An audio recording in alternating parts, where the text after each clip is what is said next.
planting the bases for the future home of the Worcester Red Sox. City leaders get an early look at what a new ballpark might look like. Plus, 2 mass shootings in less than 24 hours. Local leaders are pushing for laws to prevent gun violence in the country.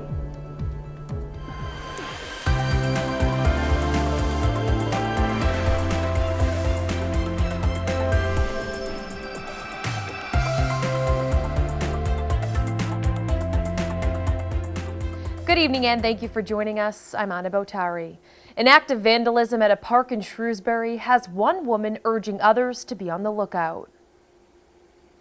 These markings were left on the ground of a parking lot at Dean Park one day after Jeannie Hebert says her SUV was broken into. She was returning to the car after a walk with her dog Sunday when she says she noticed one of the windows in the car was shattered and her purse was missing. So I started calling the Shrewsbury police, and as I started looking up the number, standing in the open doorway, I heard boom, and someone shot out the other window. Hebert says police believe someone shot out the windows with a pellet gun. She says she was shaken up from the incident, but says the messages left on the ground are even more upsetting. In the spot where my Mercedes was, where it was all shattered glass, it said, "This is the way to treasure," and it said, "We own Dean Park," which obviously now the people that come to that parking lot are prey for them. Hebert says police are investigating, and she has a message for others visiting the park. You know, I just want to warn people that don't park in that lot. We did reach out to police for a comment on the incident, but we have not yet heard back. While the construction of Polar Park hasn't begun yet, Monday some got the chance to see where the bases will be located. City and Paw Sox officials put the bases down where first, second, third, and home plate will be once construction of the park is complete. After the bases were down, kids were invited to run them. They even had former Red Sox catcher and Worcester native Rich Gedman cheering them on. Larry Lucchino says this is a significant step in the ballpark building process. Before and after concepts are not lost on us.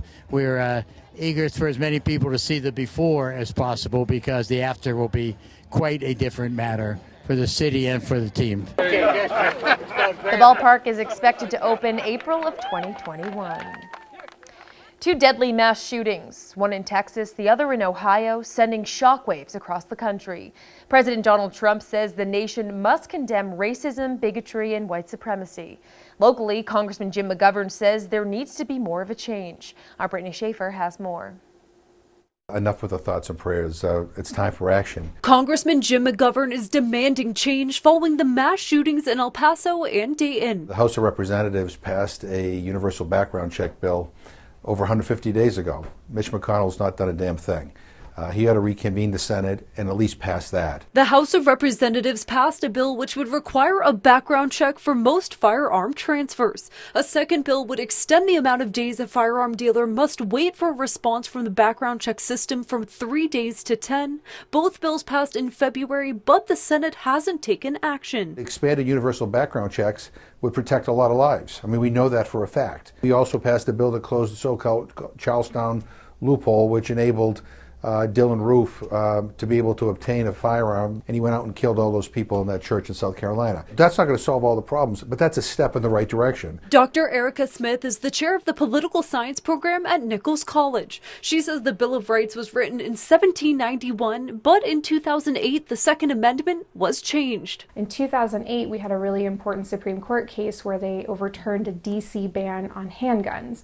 And they said, no, instead, we want to read this as an individual right and expand individual protections under the Second Amendment. Smith says she doesn't think any monumental legislation will happen following the shootings, but there could be some steps towards stricter gun laws. I think if the president comes out with perhaps some strong leadership and some concrete recommendations, perhaps we could see Republicans in the Senate coming together with Democrats in the House to pass something that maybe most Americans agree on, like universal background checks.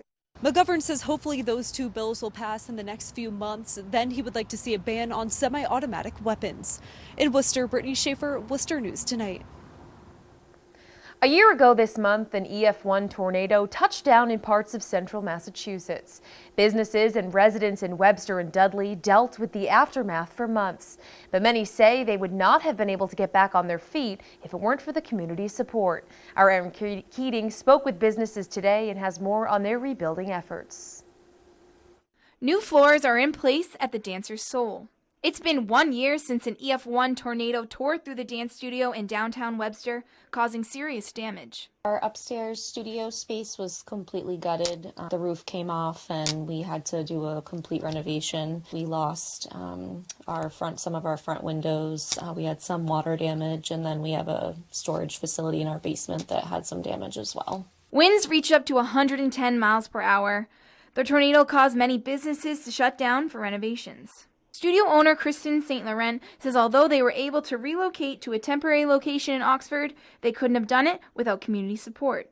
Both the Webster community and the community within our business itself was great. People had fundraisers. They donated what they raised. They split it among a handful of the businesses that were affected and gave it back to us. 2 buildings were torn down due to storm damage, and not every business came back.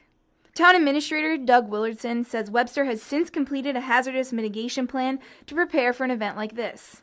He's proud of the town's response. It was all hands on deck, and the police and fire departments were great, as well as our highway department, getting out there and cleaning everything up. So I was actually very satisfied with the response, and if we can do that again at another natural disaster, I'd be very happy. Next door to the dance studio, Tri-Town Travel says it took them longer to get back on their feet. The tornado destroyed the travel agency's roof, forcing the business to shut down for more than a month. Clerk Elizabeth Tarasiak says surrounding businesses came together to help. We're still recovering, but we tried to help each other. I think everyone responded accordingly. It was done well. When they say your life can change in a blink of an eye, that certainly is a true statement. The community really came together. It was nice to see. A year later, and some of the buildings are still boarded up. The town administrator says in the next couple of weeks, more information will be given about what's going to happen to them. In Webster, Aaron Keating, Worcester News Tonight. An update on an investigation in Blackstone. A teen is now facing several charges for shooting and killing a cat with an arrow. Police say the teen shot the cat last week on Old Mendon Road. The cat was later euthanized due to its injuries. Police tracked down the 17-year-old suspect after receiving tips from several residents. Neighbors we spoke to last week called the crime upsetting. I think that's horrible. Why would anybody ever want to do anything like that to a poor defenseless animal? I can't imagine. Considering I have 3 cats, I think that's absolutely disgusting. I hope the person gets prosecuted to the full extent. The teen will be summoned to juvenile court to face the charges. 4 flags are set to travel across the country before they're gifted to Team USA boxing Olympic athletes. One of the flags is currently at the Auburn Fire Dept. The flags will fly over first responder agencies in all 50 states. Auburn firefighter Travis Parisi received the flag from the National Honor Guard Academy. It's part of the U.S. flag relay. The USA boxing team will take the flags to Tokyo in 2020. One of the alumnus of the academy brought a flag in and said, hey, this is part of the U.S. flag relay, which is an initiative to fly 4 flags in each 50 states and headed over to Tokyo. So there's 3 other flags. So to complete each state, if you go on their website, you'll see to complete the state, you have to fly 4 at a public safety department. So fire, police, EMS. The flag at the Auburn Fire Department will be dropped off at the Auburn Police Department next week. Worcester's restaurant scene is growing again as the Mercantile Center adds a new world-renowned steakhouse. Front Street Associates LLC announced Monday Ruth's Chris Steakhouse has signed a new long-term lease agreement. The restaurant will be located on the first floor and feature indoor and outdoor dining. The president of Front Street Associates LLC says the announcement comes after 2 years of discussions. They had to convince themselves Worcester was ready for them. And they finally convinced themselves. Between our work and doing their homework, they convinced themselves that Worcester was ready. It shows that Worcester's going in the right direction. You know, this chain of restaurants, steakhouses are located in major cities throughout the United States. The restaurant is expected to open in fall of 2020. It will join the more than 160 locations worldwide. Well, speaking of Worcester's restaurant scene, Worcester's Summer Restaurant Week kicks off today, and more than 40 restaurants are participating. Restaurants will offer a special discounted 3-course meal menu for only $25.19. Organizers say the purpose of the Restaurant Week is for customers to be able to have a full meal without spending a ton of money. Each restaurant typically offers an appetizer, first course, and entree course with multiple options. They say it also helps bring in revenue for businesses in the area. There's a great trickle down to these things because not only does the restaurant make money, but the servers make money, the linen companies make money, the valet companies make money. We put about 50,000 people in seats during these 2 weeks in restaurants. For a list of participating restaurants and their menus, you can visit WorcesterRestaurantWeek.com.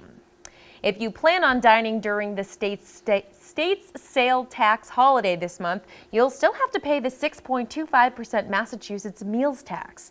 Last week, Governor Charlie Baker asked the legislature to restore the meals exemption, which they did.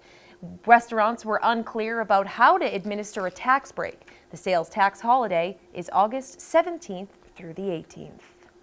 The Palladium in Worcester is expanding to a new concert space outside the venue. They first hosted a concert outside last summer and another earlier this year. Manager Chris Besaw says the outdoor concert space allows thousands of people to enjoy a show. The space is in a parking lot behind the building, owned by Worcester Railers Hockey Club owner Cliff Rucker, who has a 25% stake in the Palladium. The Palladium has 2 more shows planned outdoors this month. An iconic street sign in Worcester is missing for the second time in a little over a year. The Lois Lane street sign marks the lane between That's Entertainment and Elm Park Auto. Owners of That's Entertainment posted on their Facebook page saying it's a meaningful and integral aspect of their business. It's a salute to the character of Lois Lane, the love of comic book hero Superman's life. That's Entertainment says the sign was taken sometime Friday or early Saturday morning. As of earlier today, it has still not been returned. The sign was also taken last July during construction in the area. It was recovered in early August of 2018.